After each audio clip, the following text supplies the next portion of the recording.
Hello.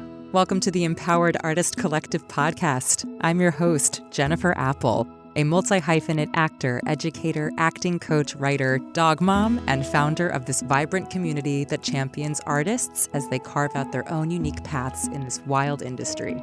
Whether you're just starting out, in the thick of it, or seeking a bit of artistic fuel to expand your toolbox, you're in the right place. In this space, we'll have honest conversations, share actionable strategies, tips, and resources, and delve into the messy yet beautiful journey of living a sustainable, creative life. We unmask the reality of life as an artist, from navigating career highs and lows to nurturing your full human well-being. I chat with women and non-binary guests who share their personal stories, helpful learnings, and hearts to help you unlock your artistic potential, expand your knowledge, and show up fully and fearlessly in your artistry and daily life. Before we dive into this week's conversation, don't forget to hit that subscribe button so you never miss an episode. If today's chat resonates with you, please leave us a review. It helps us reach even more incredible artists just like you. And hey, feel free to spread the love. Share this podcast with a friend or post it on your socials, making sure to tag at Empowered Artist Collective and at @JenniferApple_ so we can chat with you there. All right, grab a cup of something cozy, settle in, and let's get to it. What is the role of a publicist, and what does the job entail?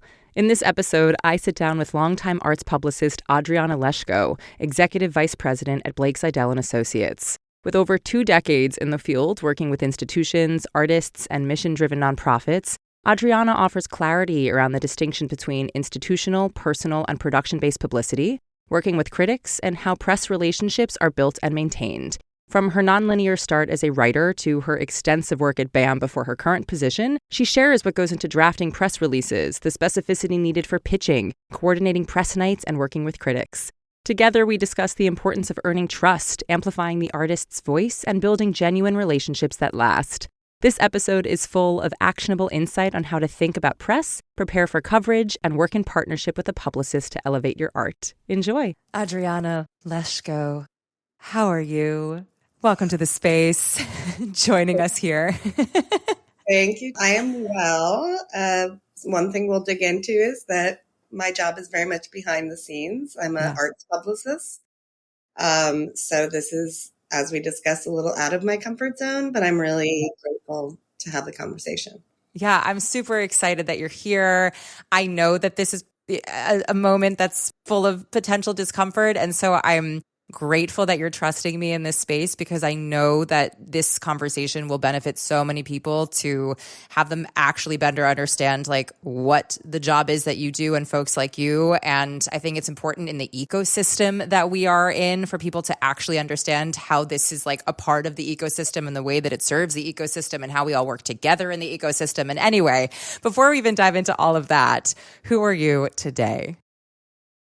Who am I today? It feels very wrong to start with a title, but I'm just going to situate myself in that. I am the executive vice president of a small, or we say boutique PR firm, Blake Zidell Associates. My colleague and one of my best friends, Blake, started it over 2 decades ago. And we work with primarily mission-driven nonprofits. So that means the bulk of what we do is performing arts, but we also have other clients like PEN America, the Free Expression Organization. Blake's worked with StoryCorps for a very, very long time. So clients like that. How did you arrive to this position? I guess to say like the origin story of it. Before we go into like the nitty gritty of like, what is it that you do? All right. Well, I'm gonna age myself, and I'm someone who actually believes, as a feminist act, that it's important to just say what age you are. And I moved to New York and this will be faster than it sounds, but in the in the late 90s, and I had an English literature degree. And all I knew was that I wanted an artsy job. Mm-hmm. That's as far as I knew. I just knew that I wasn't going to be a lawyer or a doctor. And I truly didn't know what that was. My biggest skill to that date, as a student, was writing. And I was a voracious reader growing up, and obviously did English literature. So that was always going to be a part of what I did. It felt just obvious. But I didn't know much more than that. And this was a time when paper media existed, believe it or not. And there was an ancient artifact called the Village Voice. Uh-huh. And people would pick it up on, I can't remember what day, I think it was Wednesday, it came out, and it would have job listings, basically classifieds. And there was a job opening for a publicity assistant at Brooklyn Academy of Music, which I knew was I knew enough at that point to know it was an important institution. Yeah. And I applied, and very, very long story short, I got the job. So I was at BAM before people had, we only had internal email. People smoked in the office. It was the tail end of an era. Yeah. And that was, and I didn't stay very long. I stayed for about a little over a year, and I knew that I wanted to be a writer and an editor. And I knew that if I didn't try in my 20s, that it would be, that I would regret it. Yeah. So I quit without another job, which is, again, something that only somebody in their 20s would do, who doesn't know better. And this was, sadly still something that is true in every industry. Often jobs are who you know. This earlier story about getting something through the classifieds, that's crazy, right? Yeah. And really does feel like a different time and place. But a friend of a friend had a sister who worked at Harper's Bazaar, the fashion magazine. Yeah. And I wound up going there as an assistant and having a very interesting 2 years there. And that's where the writing came in. At some point, my boss was just asking me to write some headlines for some pieces she wrote. And just, they're pithy, people read fashion magazines. And she noticed, this is crazy to talk about this time of my life, but she noticed I was really good at it. Wow. And so she just gave me a lot of breaks. And I had crazy experiences. I interviewed Ed Harris. That was my first celebrity interview. And it was very interesting because it was for his role he played Jackson Pollock, and my dad's an art historian. So I had really good questions. I'm a smart girl, but at the end he just looked at me and goes, "How old are you?" Wow. Wow. I look at people that age now and they look like babies to me. So, yeah. And then skip, as my friend Drea says, I left Bazaar. The editor-in-chief was let go, and I didn't want to really be there anymore. And I knew kind of a similar thing. If I don't try freelancing now, I don't want to do it in my 30s when I have more responsibilities, certainly in my 40s. I want to try it now. So then came a sort of time that I would call it a little bit the wasteland. It was 7 years that I freelanced as a writer. And it was invaluable to what I do now. We'll get to that. But it was an interesting experience where I realized I would always execute my assignments beautifully and get great feedback, but I was terrible at hustling for myself. All that stuff you have to do to self-promote, I just didn't like it. And then it was 2008, the recession, the last one, was hitting. And I basically was at a party. I never lost touch with BAM people. Huge shout out to BAM people. They're the smartest, most interesting people I've known. And my friend Tamara McCaw, who's a very important person in the arts right now, but back then was just another 20 something like me, Mm-hmm. or maybe we were a bit older at that point. She just said, there's a job at BAM. She was still there and in the publicity department, and I want you to go for it. I really believe very much in telling the truth, and that comes into my job a lot. I let publicists are associated with spin. That's not something that is part of my arsenal. Mm-hmm. But that actually happened because Tammy asked me, "How are you doing?" Mm. And I just looked at her and I said, "I think I need a job." Mm. And I just answered honestly. I was done with this, this lifestyle that I was living and freelancing, and that's how it came about. Wow. Yeah. Wow. And so then you entered into BAM and talk more about the transition now into essentially like more of what you do. Yes. I'm getting emotional, which is surprising to me. It was such a halcyon time there. It was such a golden age. Karen Brooks Hopkins was the president. Joe Malillo was the artistic director. They are legends, absolute legends. Karen quite literally wrote the book on fundraising, best fundraiser in the world. Joe brought artists, world-shaking artists to BAM, gave them a platform. People you now know, like Ivo Van Hove, many, many others. They were all, he just had such an amazing curatorial eye. They're both very much with us. I see them, at shows and all of that. But it was just such an education. I guess that's what I would say about BAM, is that I got exposed to so many unique, original, multidisciplinary artists. Mm-hmm.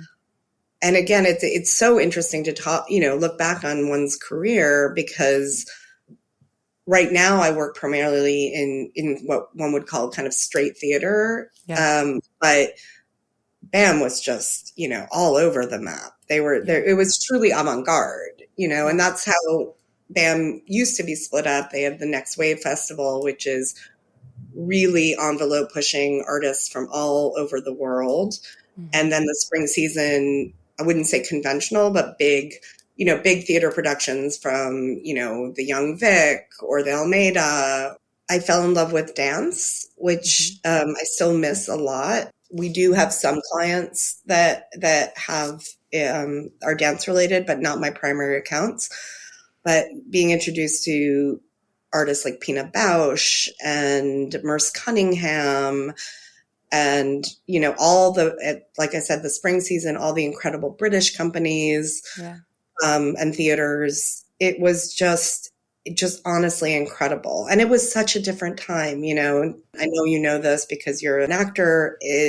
We are in a period of contraction, in the ecosystem. And BAM at the time, there were 32 shows in the Next Wave Festival in the fall alone.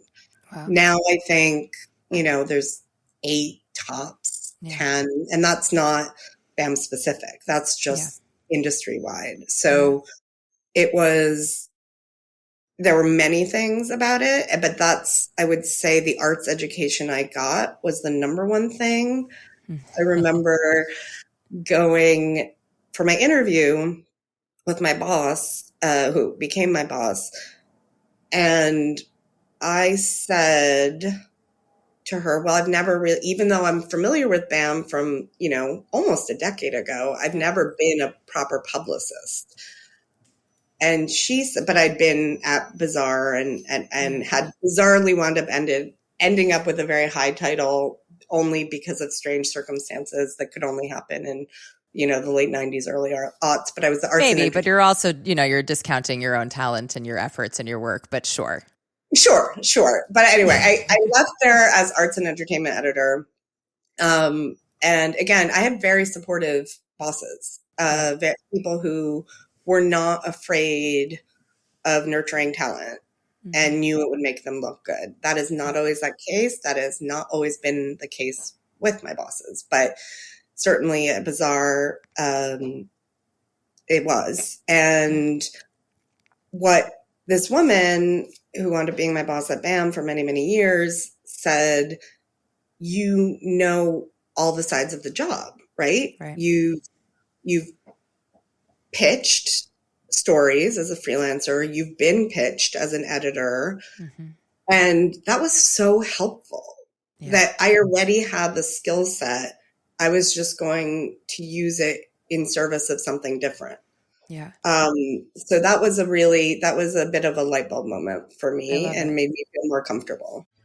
Hi, actor friends. Talking to you. If finding the perfect monologue has you feeling stuck, I've got just the thing. I've put together a free monologue selection toolkit just for you. It's packed with resources, free and paid options, plus tips for choosing, editing, and customizing pieces to showcase you. Head over to jenniferapple.net/freebie and stop avoiding the auditions that ask for a monologue or waiting for the perfect piece to simply fall into your lap. Dive into this free toolkit that I set up just for you that'll set you up to feel agency over your process and artistry. That's jenniferapple.net/freebie and get started on finding your next go-to monologue.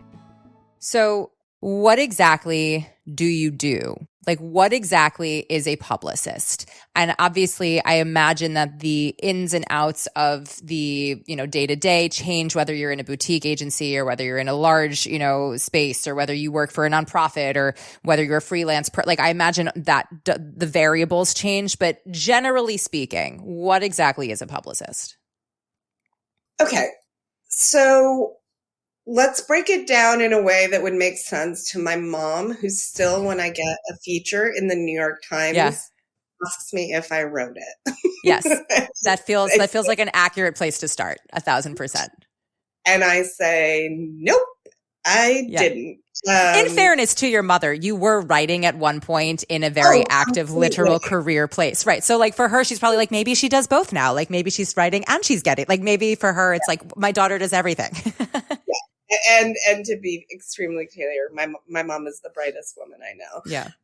So fundamentally, what we try to do is bring attention to the institutions we represent and the productions they have on their stages. Yeah. That means different things. So institutional press is different from show-specific press. But for the most part, I am trying to get attention as early as possible for a show. So the holy grail for most publicists, in whether they're Broadway publicists or off-Broadway, which is a very big distinction. Mm-hmm. But if I meet a Broadway publicist, we have this common language, right? The New York Times preview feature is still the 800-pound gorilla, right? That's what you want for your artist. It's a chance for them to, have an amazing platform, amazing exposure, but also to frame the work in their own words, which of course you don't always get when something's reviewed. It's seen through someone else's lens. The way the process works, way before you get lucky enough to get an NPR piece or a New York Times piece, or one of the things that we all sort of know is the gold standard is, and I think one of the things that makes our firm different is that we have an in-house writer who is also just a brilliant critic. He's incredible. So what we do is, I'm going to use Dominique Morisseau's Bad Creole as an example. It's one of the shows I worked pretty recently, not the last show. Mm-hmm. So at this point, I've worked with Dominique a bunch, and what we do, so she has a new play, and we sit with her virtually. Mose Halperin, who is my colleague and the writer for Blake Zidell Associates, which is the firm that I work for, we basically do what we're doing. Mm-hmm. We interview her. We read the script and we interview her about ideas, themes, things she wants to say in this press release. Mm-hmm. And from those conversations come all the ideas for me. Okay.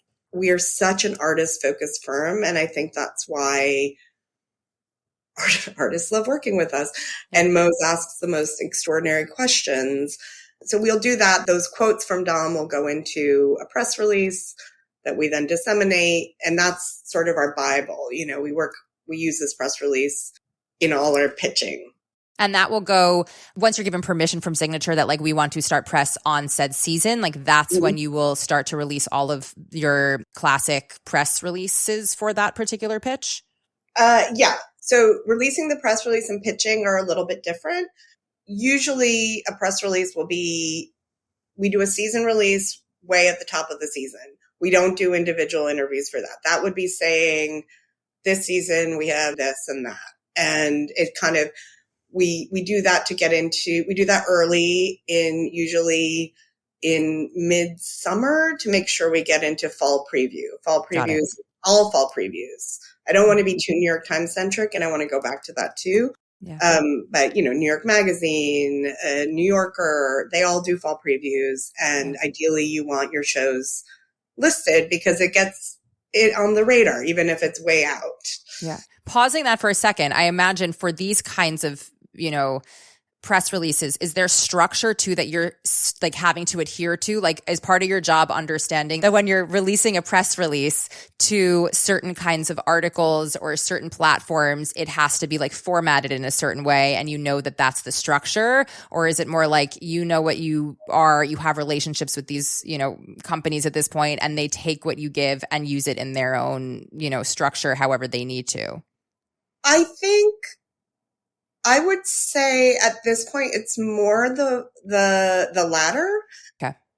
We certainly, Mose has a style, but there's things that are going to be in any press release, whether it's for Smash on Broadway or whether it's for some downtown avant-garde theater. You're always going to have quotes from the artists interpolated into it. You're always going to say what it's about. You're going to tell as much about the world building as you can without giving anything away.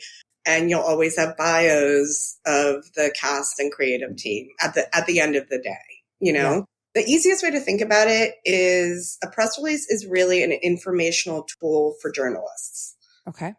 And critics. They need a document to go back to and say, okay, well, who did the lighting and who did, So critics need that after they do the review, and people previewing it or considering previewing a show want to hear themes and what have you. So that's the beginning, is sort of an intake with the artist. Okay. And out of that, I generate sometimes an actual, sometimes just living in my head, target list of places I think would be good for this production. And I do this very much. And again, I think this makes us a bit unique, but maybe everybody does this, but I really, really tried Mose does this beautiful, all these questions. I get so much from hearing the answers from the artist. Sometimes we do it with an artist and director. It depends. But at the end, I kind of already have a sense of what I think the major themes are, or what you would say as a publicist is an angle, a strong angle, a strong hook, something that you can write to a journalist and say, that's the pitch. I think this is interesting because this, I think it's timely because of this. So I usually have some ideas. And so you're not writing the piece. You're saying you are in your brain, you're thinking of the people, as in the journalists and or the, magazines themselves, that you're like, this would be the article where I want to have this appear. And you are going to then pitch to individual people or the spaces for said idea. Yeah, exactly. Got so it. I'm thinking always writer, outlet, and angle. There we go. But what I'm also thinking is at the end, Mose asks his brilliant questions. I listen. Sometimes I refine in my head. Oh, actually, I can see they really wouldn't want to be in this outlet for this reason. But then I always ask, what are your dream outlets or writers? Mm-hmm. And again, just like we're artist-centric, I'm very writer-centric. Yeah. And I think the one skill you can't teach is just the accrual of time. I've been doing this for so long that I'm just instantly like, this would be great for this person. This would be great for this person. I know she loves puppets, whatever. Just weird things you get to know after decades of knowing these people. But I always ask at the end, do you have any dream writers that you'd like to speak to, or dream outlets? Any that we should steer clear of? And that's always really informative. Yeah. It's only gotten stronger in my career about diversifying audiences and not having that be just a phrase we say, but an action we take. The other thing you have to do too is also just think about where this person or playwright has been covered. In the case of Signature, because we work over a bunch of years, we had been lucky enough to get the cover of the arts section in the New York Times a couple of years ago for Confederates. So you kind of get to know that the relationships. Also you're not going to get that again. Yeah. So you get more creative. It's never formulaic. You always have to consider past coverage, and you don't want to write, you don't want to, you want to really deeply research always. You have the press releases, which happen when the things are like announced to get ahead of the thing. You have the features now of like the artists or the projects that you might work with. And those are the specific, like, let's try to get these articles in these various things. And now I guess is the pitching part of it. How is that separate from the press release? It is different, but it is similar to what we just discussed. So now I zoom out, whatever production I'm working on, I think, who is the right writer for this? And I'm a big believer, wherever possible, in getting a writer excited about something and having them pitch their editors. Because so it's not like they can make these decisions in a vacuum either, because there's people who have to choose whether or not they want to have this in their publication. Absolutely. But, they have closer relationships with their editors. They're working with them more regularly. We certainly have close relationships too with theater editors. I mean, there's really only a couple now because it's a very small ecosystem. But I always love starting with the writer, I think, because I was a writer, and so I just have a sense. It's a little bit of a spidey sense, but I don't want to make it sound, and the funny thing I'll say, it's a little bit of a 180, but Blake and I are definitely work husband and wife, and we do think almost exactly the same. Mm-hmm. So, but I do want to kind of bring that into the fold, the importance of having a sounding board professionally where you can say, does this feel right? I was thinking of this person. Yeah. Then he might say this, we really are all day long. I'm basically on a continual virtual Google chat conversation with Blake, Mose, and myself. There's other people in the firm, but that's my core, the end. So that's really important. But so then you send, you send bespoke pitches. So I would never, this is what not to do in the category of what not to do. Yeah. I would never send a writer, I am working on this upcoming production, press release below. Let me know if you're interested. That would be bad pitching. That would be it. Good pitching is knowing what they've written recently, knowing their interests. Often now I know them personally, but not everybody can have that. That just comes from time. So I'm going to leave that out in terms of, and it's not fake, but just read their last story. And if it was interesting to you, say, I really enjoyed reading about X, it made me think you might be interested in Y. Yeah. These are some of the themes that are being explored. It's being specific to this particular reach out. So it's not a generalized reach out.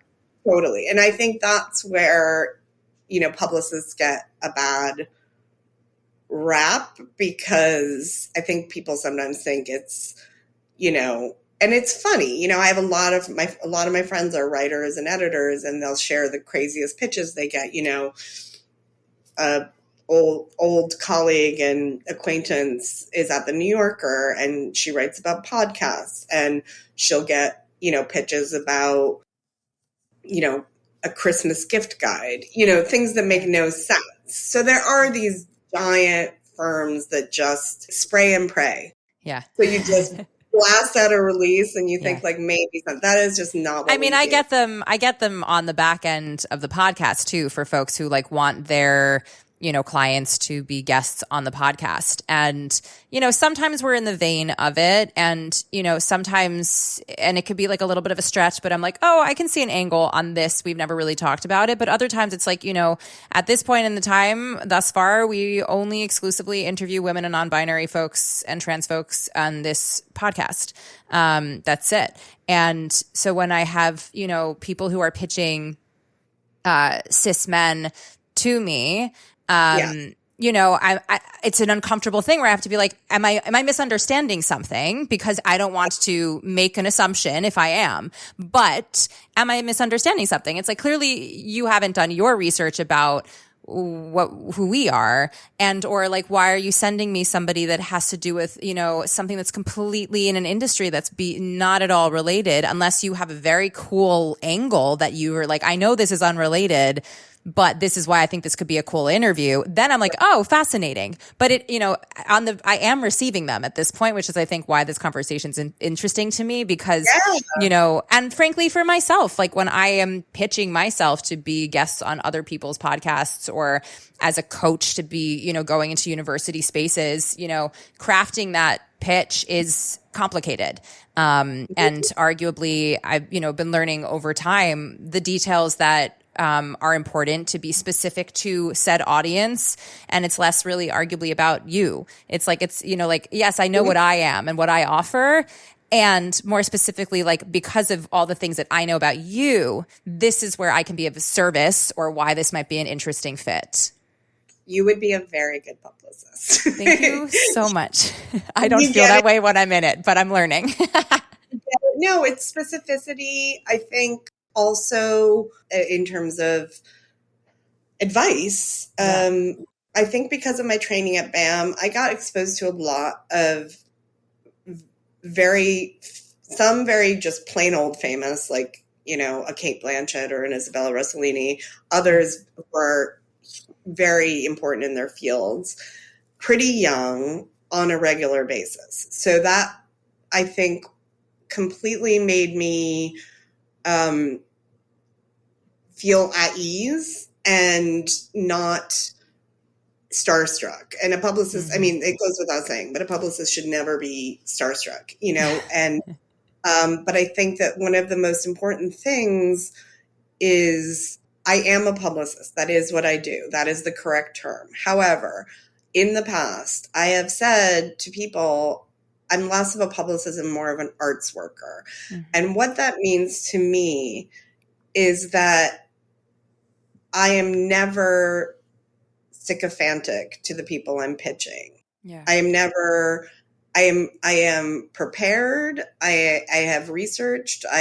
Oftentimes at this point in my career, I just know them and I like them, but I approach it as a peer-to-peer relationship. There's no weird formality. I think if you can pitch in your authentic voice, I think that's so important, to be conversational, to be a little bit transparent, about where you're at or who you are. Just to, I don't want to say lead with, yeah, exactly.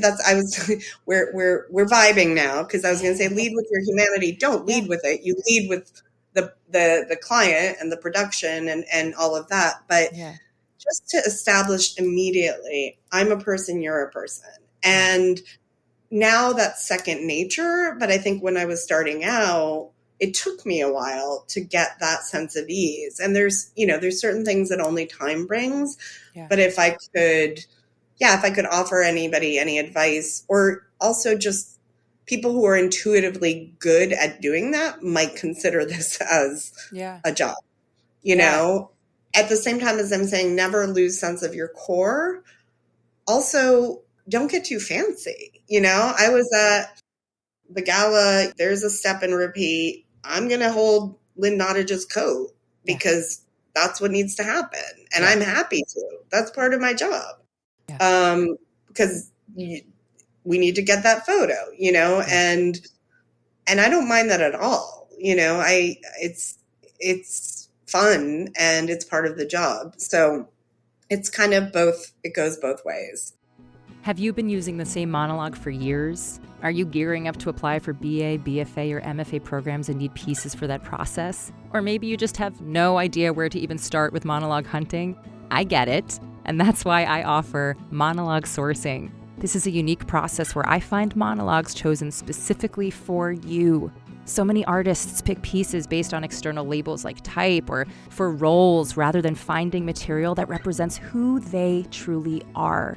So here's how it works. We'll meet virtually and you'll share all about who you are, your passions, values, beliefs, and everything in between. Don't worry, I will help guide you through this process. Then I'll get to work finding monologues that fit you like a glove.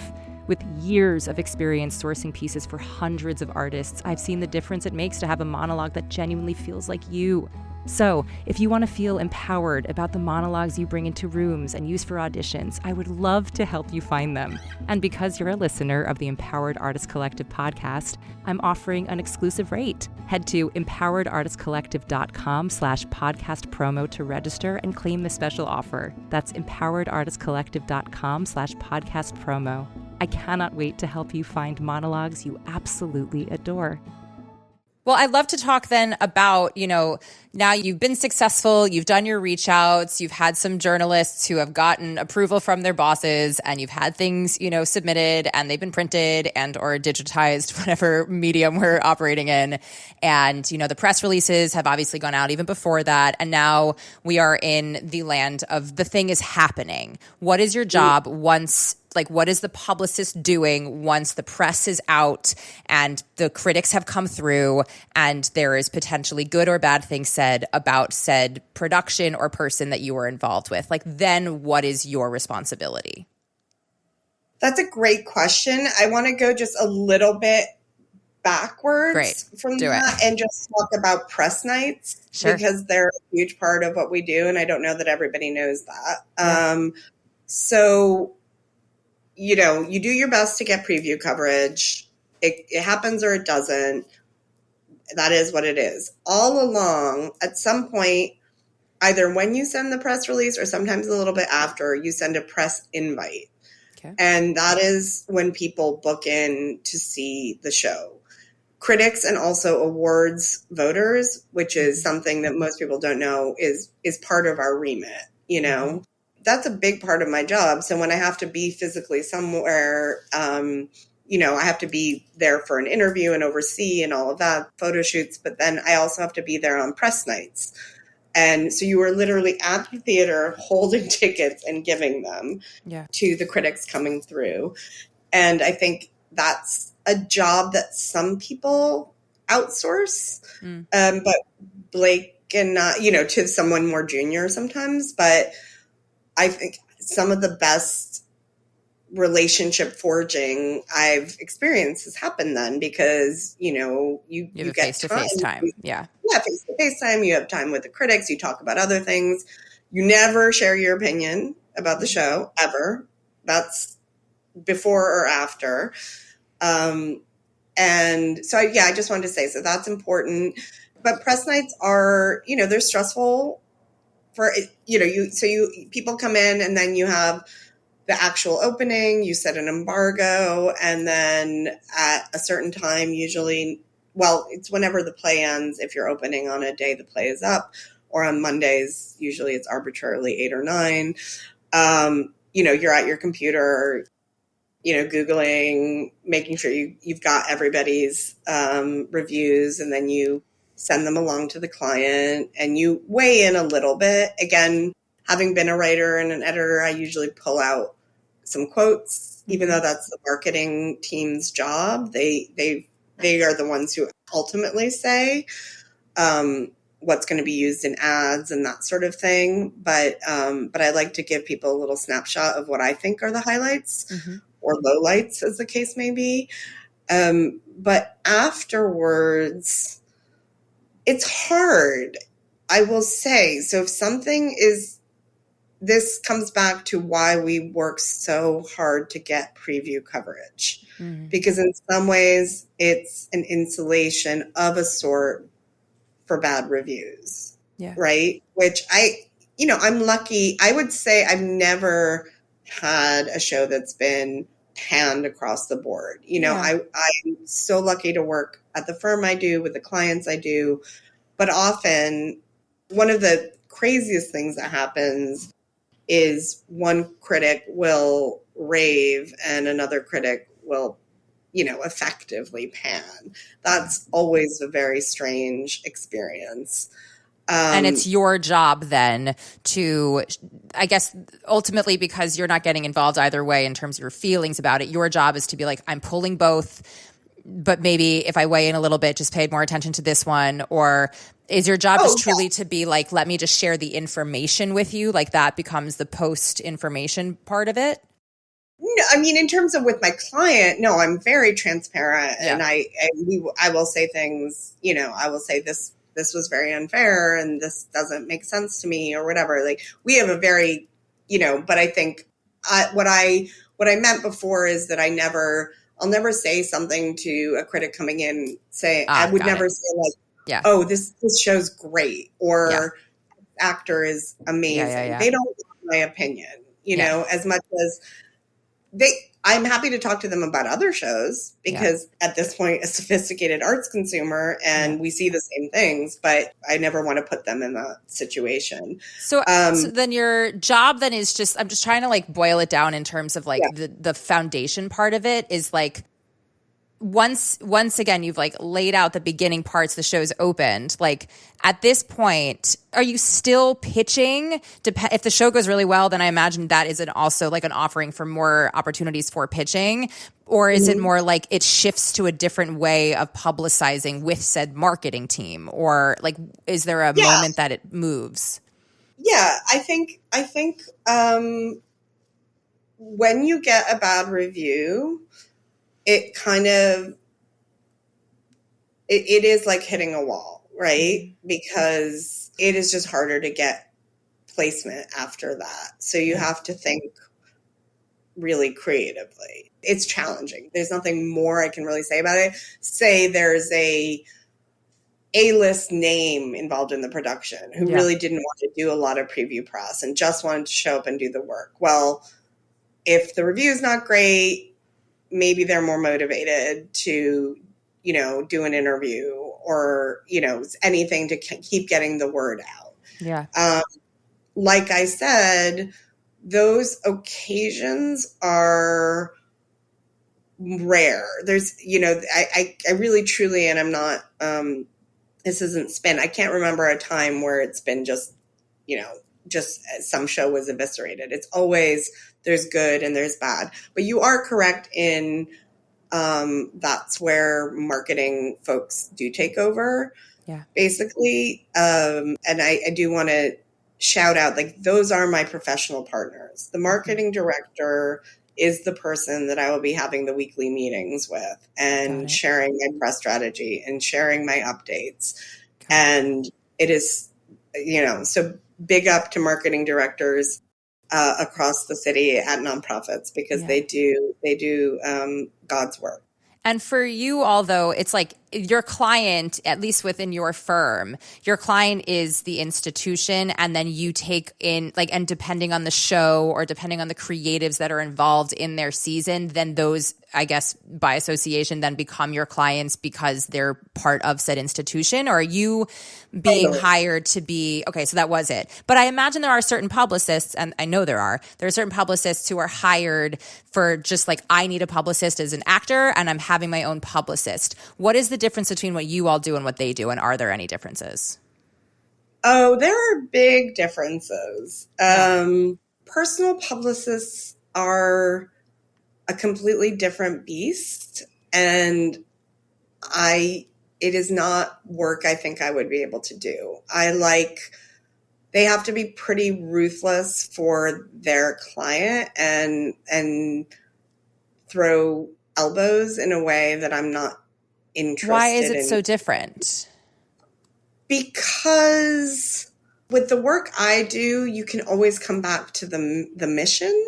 Uh-huh. Do you know what I mean? The mission of the nonprofit. There's something bigger than one human being, you know?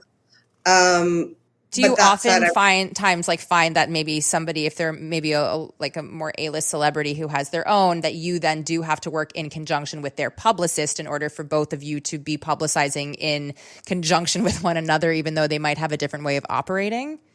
Absolutely. And, you know, and that can be a wonderful relationship. That can be a challenging relationship. Yeah. It just depends on the publicist. I think the biggest frustration is sometimes there are people who just don't know the theater world that well, you know, because their person comes from film or TV or, you know, and again, not that often with nonprofits, you know, but yeah, I think they are certainly gatekeepers.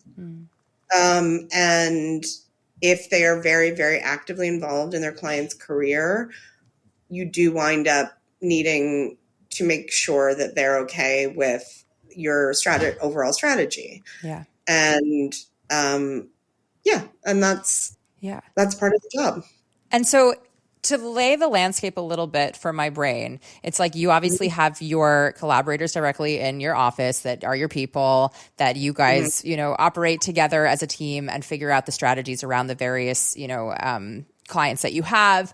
Then there are the different institutions that you have as clients, that within those institutions, depending on their seasons, depending on how they are hoping to share what they're doing, you might have individual artists and creatives, or you might have more of like the institution base to be publicizing maybe one or both at the same time or at different times, but one or the other. And then you are interacting on a daily basis with journalists, with editors, with, you know, platforms, whether it's digital or otherwise, to get your articles hopefully written and or published and press releases published into said things. And then on the back end of it, it's the like marketing folks, once the things have happened, for you to then take said information and continue publicizing that out into the various outlets. Am I understanding the ecosystem? That is like the best description I could have asked for. Okay, good.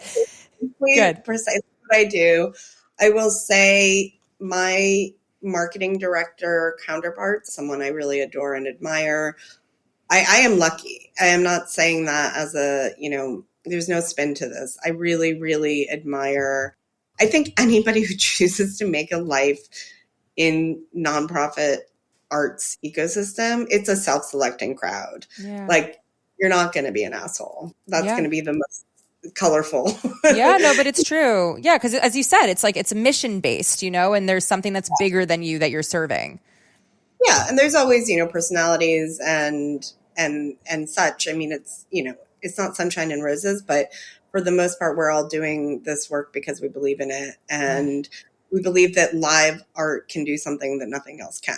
Yeah. If you had to sum it up in like a short little like bow for folks who are like, oh, interesting. I never really thought that this skill set that might be actually transferable to this. Like, what would you say would be your like either starter pack or like actually if you are this kind of person, you might be really good at this thing and maybe you should try, or like how to try and get into being a publicist if somebody would want to? Relationship building, strong writing skills, creative thinking, some social adeptness, I think is required. Yeah. I think those would be the most important things. I think remembering again that there's no job too small.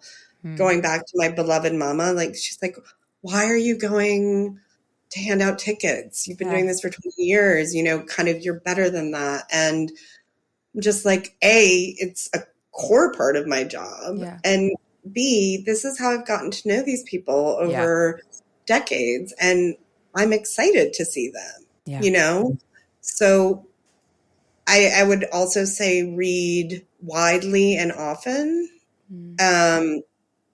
and don't be a snob is important. I feel like the Times has very outsized power in our industry, as as everyone knows, but the playwright Jeremy O'Harris, who I've never had the pleasure of working with. Yet. We'll say yet. Well, no, he's working with Blake on something. It's just I haven't directly worked with him. There is almost no one in theater that somehow BZA hasn't worked with, besides straight Broadway. But I'm paraphrasing and I'm just remembering, but he said treat every outlet like the New York Times. Yeah, and I really, truly believe that, I have done this long enough where I have been part of getting a new writer, a big break who is now very, very important in the industry. Yeah. And there is nothing that makes me happier than that. I love it. Yeah.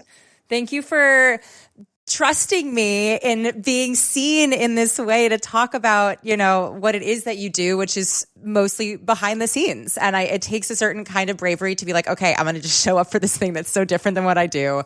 And so thank you for, dispelling the way it kind of operates. I think, again, I'm really here with this is like a resource for this podcast of like, how can we show all of the facets of this gorgeous, huge, vast industry that makes it function in a way that disseminates misinformation, but also B, like promotes knowledge and understanding. And I feel like this is an area that people, we see it, we hear about it, we know it, we consume it. We don't necessarily think about the operating of it. And so thank you for like breaking that down for us in a way that I think hopefully will be helpful for people now when they're like, oh, I see this press release. There was a human being who had to curate this, who talked to this person, who had to pull this thing together and understand it all.